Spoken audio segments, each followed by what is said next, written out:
In this video we will talk about one of the most fascinating and controversial aircraft of that conflict, the Mitsubishi G4M, better known as the Flying Cigarette.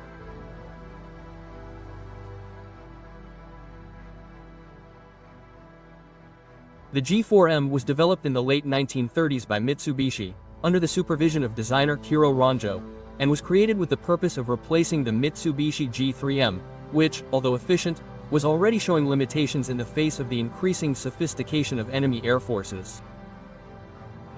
The order from the Japanese Naval Command was clear. A long-range bomber, capable of attacking enemy ships and installations in distant locations, without the need for support from aircraft carriers. And so, the central point of the G4M's development was range.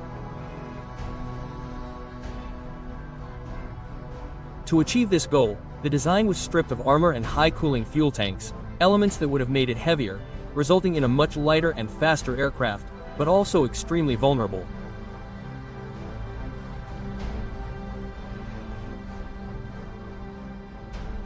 Its main features included a cylindrical fuselage, two 14-cylinder Mitsubishi Mk4 engines and an impressive torpedo carrying capacity, revealing its initial purpose as a naval attack aircraft.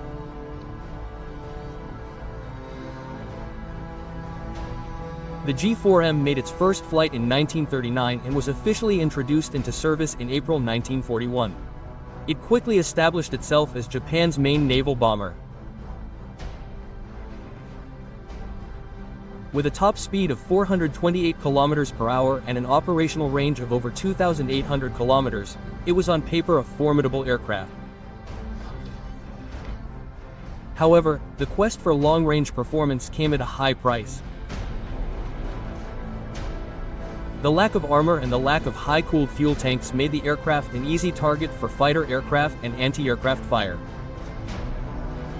These characteristics would define its future in battle. Early in the war, the G4M was extremely effective, especially in attacks against poorly defended targets. Its first major breakthrough came in December 1941 during the Malayan Campaign, when a squadron of G4 Megaseconds, together with G3M bombers, sank the British battleships HMS Prince of Wales and HMS Ripples.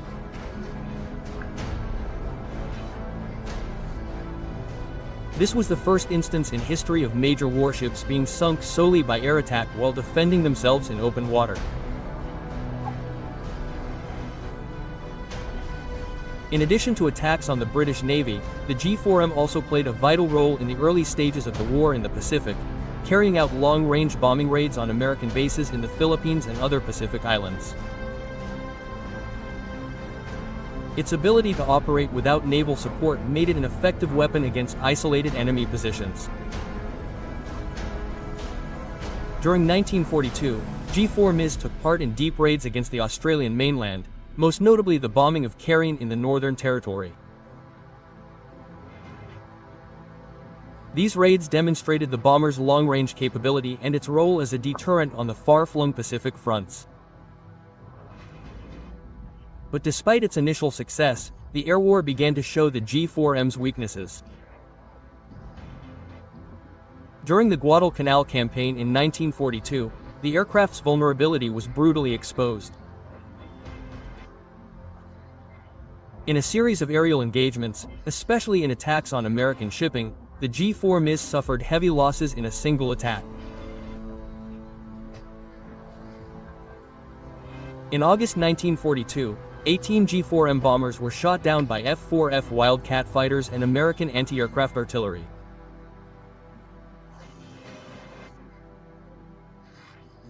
Its fragility led the Allies to nickname it the Flying Cigarette because of the ease with which it caught fire after being hit, mainly because of its exposed fuel tanks in the wings. This reputation was solidified after repeated losses on attack missions. Japanese pilots also recognized these risks, but continued to operate it for lack of alternatives.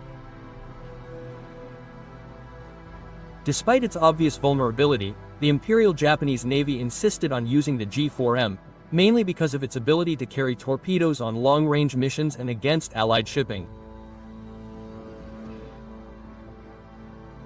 Modifications were made with the introduction of the G4M2, which included higher capacity tanks and more robust defensive armament, but these adjustments were not enough to fully mitigate losses. One of the most notorious episodes involving the G4M was Operation Vengeance, which resulted in the death of Admiral Isoroku Yamamoto, the architect of the Pearl Harbor raid. On April 18, 1943, a G4M carrying Yamamoto was shot down by American P-38 Lightning fighters. After a carefully planned ambush based on intelligence information about the admiral's itinerary, Yamamoto's death was a devastating blow to Japanese morale. The G4M, which had played a central role in many of the Japanese victories early in the war, was now associated with this tragedy. Yamamoto's death symbolically marked the end of Japanese air supremacy over the Pacific. As the Allies advanced in the Pacific and American air superiority consolidated, the role of the G4M began to change. The aircraft were increasingly used in kamikaze missions, most notably carrying the EMXY-70CA Yokozuka flying bomb, a manned projectile designed for kamikaze attacks on Allied shipping. From 1944 onwards, with the fall of Okinawa and other important Japanese bases, the G4M was adapted to exclusively deliver these kamikaze bombs. The impact of these missions was limited due to the vulnerability of the G4Ms to American air patrols, which often shot down the bombers before they could release their projectiles. Until the end of the war, the G4M remained a central part of Japanese operations, even though its effectiveness was greatly reduced. In August 1945, two demilitarized G4 megaseconds, painted white and bearing green crosses, were used to transport Japanese emissaries to surrender negotiations. Although the G4M has been criticized for its shortcomings, there is no denying its impact on World War II air operations. It was a symbol of the capabilities and limitations of Japanese military engineering and helped shape the perception of long-range air operations. Although more than 2,400 G4Ms were produced, no complete examples survive in good condition. However, partial airframes can be found in museums such as the Smithsonian in the United States and the Kawago Chiko Motor Museum in Japan. The G4M is one of the clearest examples of the difficult trade-offs that the military must make between performance and protection. It proved effective, but its fragility also contributed to Japan's decline in the Pacific.